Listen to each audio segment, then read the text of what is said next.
Pues yo, mi querido Freddy, no quiero ser ofensivo ni grosero, pero creo que la visión cotidiana de lo que vive este país nos acredita que hay un personaje que ha tenido la enorme capacidad de engañar a todos mucho tiempo. Que era muy sencillo engañarla a todos cuando le prometían cosas a un auditorio y el discurso se adecuaba al auditorio. Y así lo vimos hacerlo durante 3 campañas. En la última parece que convenció casi a todos, ¿no? Y en los hechos al día de hoy, lo que estamos viendo es que ni uno de los preceptos y de los conceptos que él ayudó a construir por sus quejas, por sus denuncias, quiere que le sirvan a México, incluso en prejuicio de él o para frenarlo a él. ¿Es tan hábil el presidente o es tan ciega la sociedad que no ve los engaños tan descarados y tan flagrantes que el señor le quiere vender a la sociedad? Bueno, está un poquito complicado, pero bueno, vamos a encontrarle una respuesta. Hábil sí es, pero no es tan hábil. Yo digo que la gente lo ha sobrevalorado, que es hábil. Ajá. Demasiado hábil, así es el maestro de la política. Sí, eso escucho. Es el que sabe todo, es el que puede resolver las cosas, se saca de la manga y Manipula. No es cierto porque la prueba está en Campeche. ¿Sí? Por ejemplo, aquí con los vecinos de Campeche. En otros lugares donde la gente empieza a reaccionar, está en las grandes manifestaciones que se realizaron, primero para defender la democracia, que no al INE. Yo creo que se manejó incorrectamente, pero no importa, ¿no? Esa gran marcha que se realizó para defender la democracia y al INE, después la otra marcha que se realizó para defender a la Suprema Corte, que es un elemento fundamental para el equilibrio y la división de poderes, que es justamente lo que el señor no quiere. Entonces yo digo que no es tan hábil como nos han querido vender la idea. Y lo otro, que tampoco la sociedad es tan ciega, porque bueno, la prueba es esto que te acabo de comentar. No, pero además lo que está pasando en Campeche, que había un refrán de que decía que en Campeche ni las olas ni el mar hacía olas, ¿no? Ni el mar hace olas. Porque sí, era ecuanimidad, y ahora, oye, hubo 20,000 personas yo sí me acuerdo de ese mar cuando yo iba a comprar mi pan de cazón hace muchos años. Cuando yo era un niño. En Campeche no hay mar. No, ahí no hay mar. No. Entonces, me acuerdo mucho que era pues muy difícil, como te contaba hace un ratito, la mayor concentración de gente que veíamos en Campeche era para el carnaval, ¿no? Sí. Y para la fiesta de San Román. O la de San Francisco, que eran las 3 grandes celebraciones. Pero fuera de eso nunca se juntaba tanta gente como ahora. Entonces, yo digo, eso también es una muestra de lo que está ocurriendo. La gente empieza a rechazar y bueno, eso es bueno, pero lo mejor es que participemos como ciudadanos y que empecemos a reconstruir todo eso que ya se ha destruido. Yo tengo muchas esperanzas, la verdad, yo tengo esperanzas y también optimismo de que podemos parar eso, pero tenemos que entender que lo tenemos que parar. Todos. Tenemos que no hacernos a los locos, tenemos que entender que o tenemos democracia o tenemos autoritarismo. Punto. No hay de dos. Es de una o de otra. Fíjate que yo llegué a vivir a Mérida en el año 85. Era gobernador Víctor Cervera. Y me acuerdo perfectamente bien, porque los amigos con los que yo llegué, fuimos a ver el grito de independencia y creo que se le rompió la cuerda de la campana. Ese es mi recuerdo. Y yo veía a Mérida muy similar a Campeche, un poco más grande, con un poquito más de comercios y todo el rollo, pero yo la veía igual. Y los viajes constantes a Campeche fui director de un par de periódicos ahí, fundamos una televisora allá, era yo corresponsal, como te acordarás, de Proceso en toda la región, incluso Centroamérica. Y yo he visto el despegue de Yucatán. Digo, el de Quintana Roo, obviamente, gracias a las carretadas de millones que le metió Echeverría y todo el rollo. Claro, Cancún. Cancún y todo el demás. Pero Chetumal sigue siendo todavía muy medianito, ¿no? Sí. Es una ciudad muy, muy medianita. Y yo veía el despegue que ha tenido Mérida comparado con Chetumal o comparado con Campeche.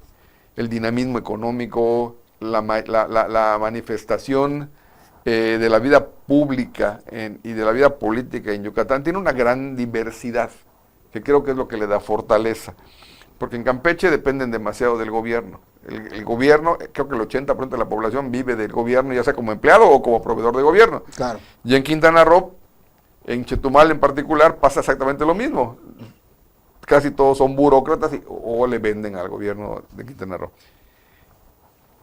En caso de Yucatán, creo que es distinto porque el grado de participación política de la sociedad es muy diferente a la que pasa en esos dos lugares. Y creo que lo quiero usar como un elemento de comparación para ver por qué nos ha ido mejor en Yucatán de lo que nos ha ido en Campeche o en Quintana Roo, que tiene que ver directamente con la presión social, con la presión de la gente, con la exigencia de la gente, con una gente que no se calla, con una gente que vigila elecciones, con una gente que censura al gobierno, que lo critica, que lo vigila, que está pendiente, y aún así se nos escapan muchas cosas, ¿no? Claro. Como ciudadanos. Pero, en particular, Freddy, no hemos retrocedido no me refiero a las acciones de gobierno, que sí, este es el primer gobierno que no va a dar ningún tipo de resultado positivo. Tiene sus destellitos por allá, pero no concreta. Y en Yucatán yo veo esa relación del gobierno del Estado con Andrés Manuel, los beneficios que le ha dado la Federación a Yucatán, que no los veo en otros estados, por cierto, no los veo en otros estados. Y sigo pensando, como lo pensábamos ahí en los 80s y en los 90s, de que nos van a dar una sorpresa. A lo mejor en todo el país, o a lo mejor nada más a los yucatecos. Y ese temor lo sigo albergando todavía. Creo que es poco probable por el despertar de la sociedad. Vemos que hay unas manifestaciones, gente que renuncia a ese partido, gente que censura mucho la presencia de otro partido. Pero, ¿cómo estamos hoy en Yucatán, Freddy? Tú que eres una persona con una sensibilidad particular. Bueno, hay que entender que la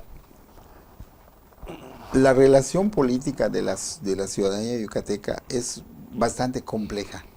No se establece de manera formal en un solo lugar.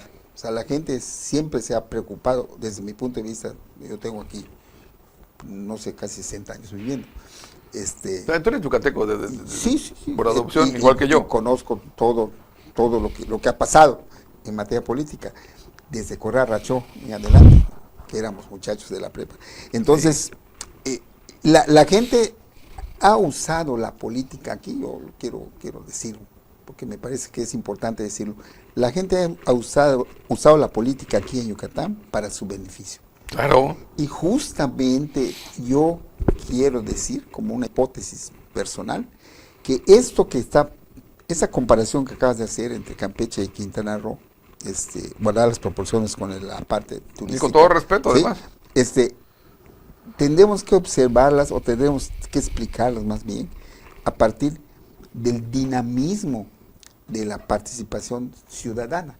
O sea, eso ha obligado a los gobernantes a esmerarse y en todo caso, pues, procurar algunas cuestiones de desarrollo, mejoría para la sociedad y de manera permanente, porque la gente, si no le gusta un candidato, se va al otro partido.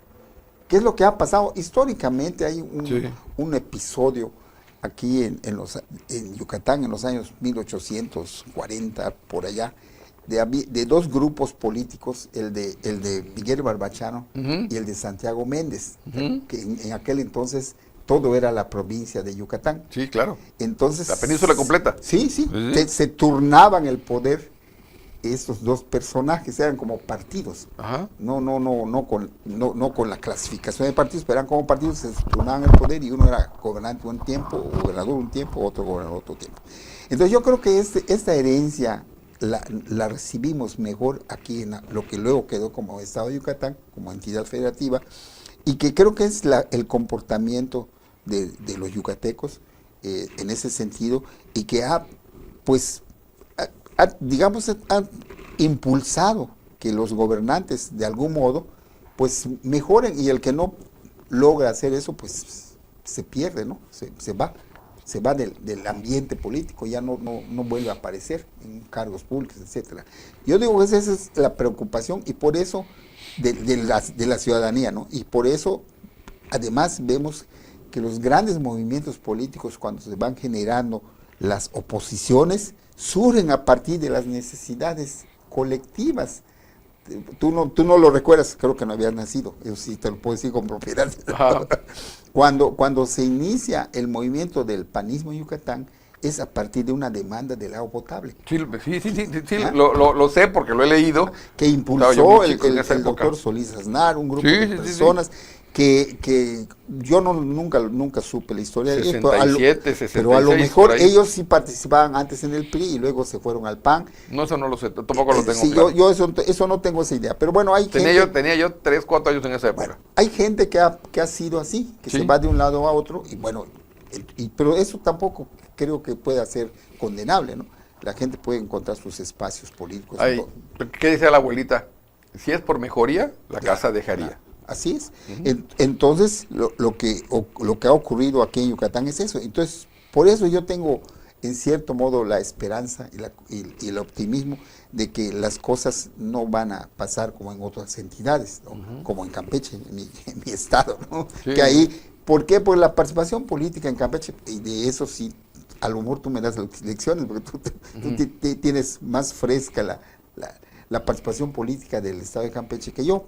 Sí. Tú has estado más cerca de los últimos años allá, que la gente no es tan participativa como en Yucatán. Fíjate que en la elección del 21, Campeche se partió en 3. Si sacamos, por ejemplo, si quitamos la alianza de Morena con el PT, Morena perdió Campeche. El que gana la elección ahí es Movimiento Ciudadano, que es un desprendimiento del PRI, del PAN, formalmente, porque en Campeche, como en muchas partes del país, hay gente que no ve bien que vaya el PAN con el PRI. Claro. Y en Campeche, en esa elección, el candidato de la alianza de PAN-PRI, PRD, era el sobrino de Alejandro Moreno, el que había sido gobernador en Campeche.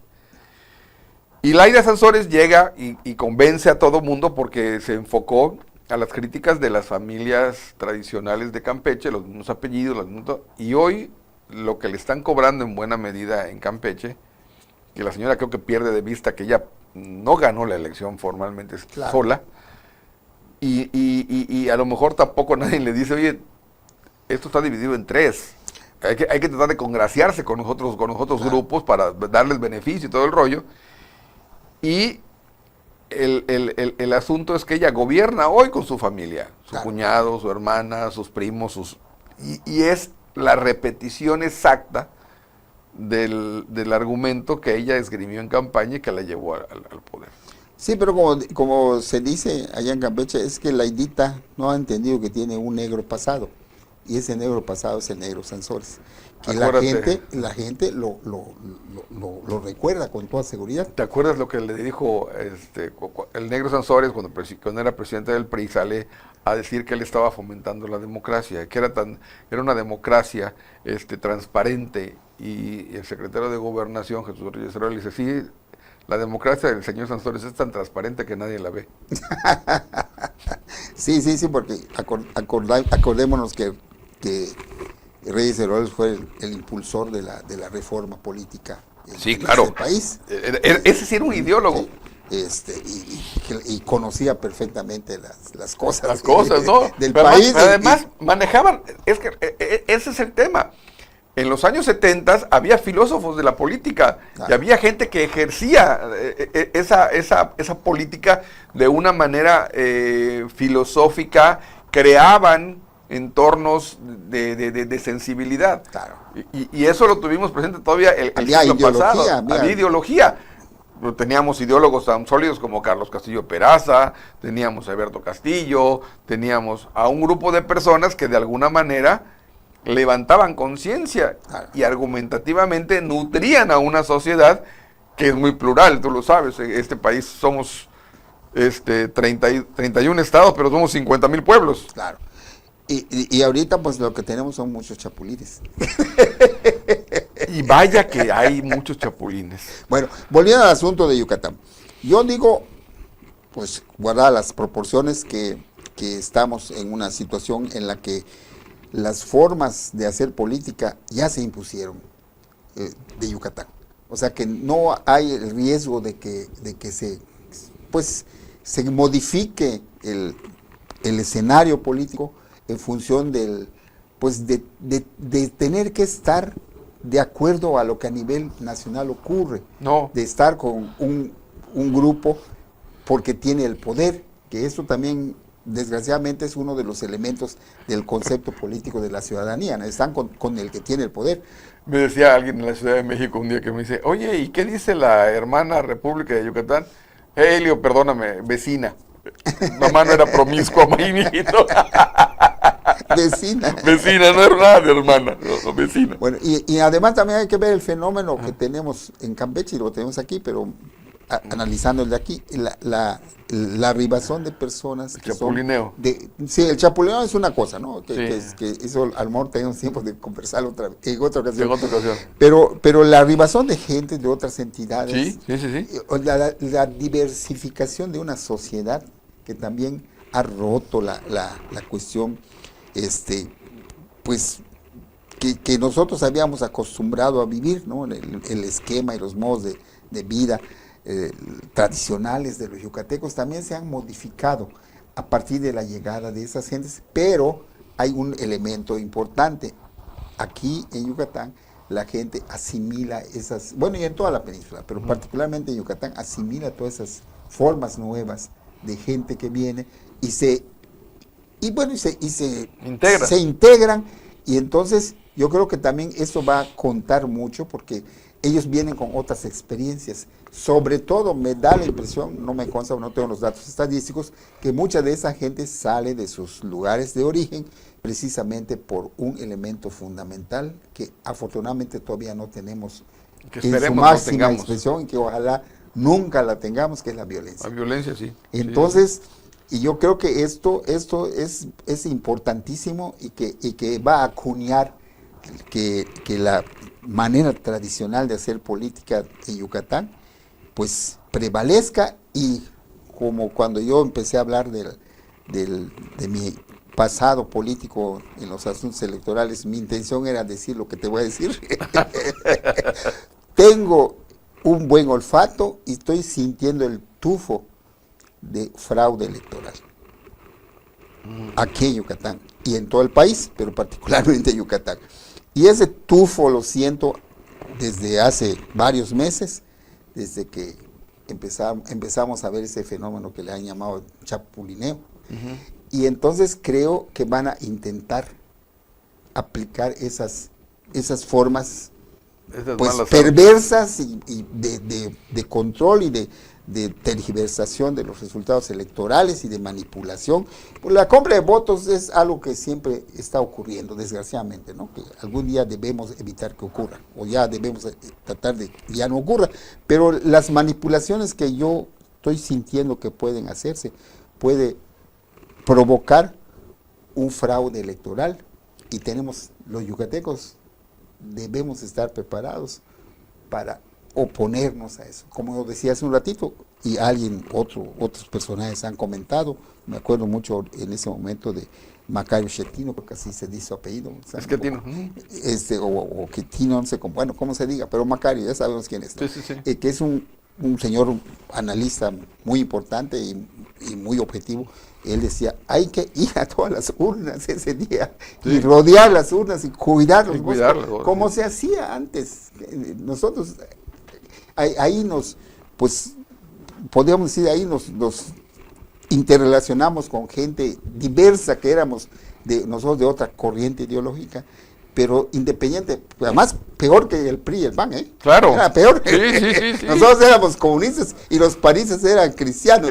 Claro, no, porque además las diferencias entre grupos políticos eran fundamentales, pero siempre vimos la coincidencia. El objetivo fundamental era la democracia. Yo recuerdo muy bien, yo siendo un muchacho apenas, hace bastantes ayeres, en Mejorada había un localcito allá arriba, frente al parque, donde estaba la oficina del PAN, y ahí teníamos que ir a conversar con Castillo Peraza, con Benito Rosell, para integrarnos y proteger a nuestros representantes en las casillas, porque los sacaban a pedradas. ¿Sí te acuerdas? Sí, los sacaban, les pegaban, les quitaban, no los dejaban ir al baño. A los que mejor le iban, les daban para que fueran a buscar su comida. Sí, y les hacían fraude y toda la cosa, ¿no? Sí. Pues por eso yo puedo hablar con propiedad de que tengo el olfato, de que puede darse eso.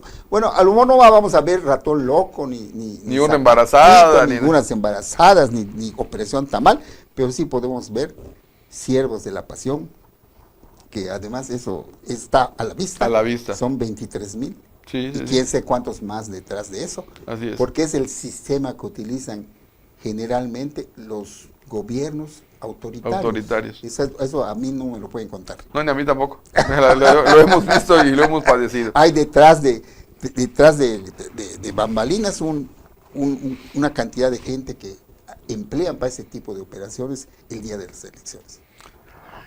Y ese temor que tú tienes, que lo compartimos, creo que al final mucha gente no lo vislumbra porque no lo vivió.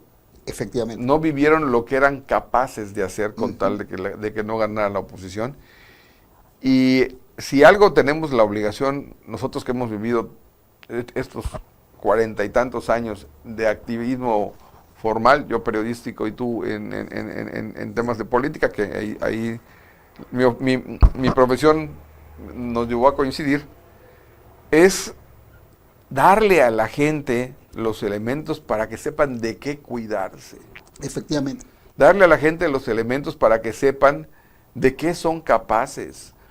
Porque mucha gente, sobre todo los nativos de los 90, los que nacieron en los 90, que no conocen cómo llegaban a las casillas y se robaban. Claro. Y si no se las podían robar, las quemaban. Ay, sí. Y cómo se desaparecían y cómo... Ese tipo de cosas que desgraciadamente sucedió el siglo pasado, hoy, por el talante de quien gobierna, se pueden repetir. Pues es un poco para alimentar lo que tú decías al principio, ¿no? El de generar un estado de excepción. Exacto. Por ahí puede venir la cosa. Y viene a través de un mecanismo que es legal, que son las elecciones, y queman urnas, hay violencia, hay acá, y esto, y entonces se anulan las aparece el crimen organizado. Y bueno, también en el hemos norte, hablado de por eso, ahí no hemos hablado, y también por a ver, pero no con más ansias, porque temas tenemos para todos, nada más que los vamos a platicar en la próxima pero ocasión. Pero en Campeche también hay, desgraciadamente, y me da y lo pueden mucha importar. Tristeza que hay en Campeche. Y lo pueden importar. Efectivamente. Pero en fin, hay muchos temas. Vamos a hacer una cápsula dedicada a Campechito nada más. Perfecto. Para que la gente sepa lo que pasa ahí. Como dicen en Campeche, cállate, boca changollo. Nos vemos ya la no próxima. puedo hablar tan poco tiempo. Pero nos vemos la próxima.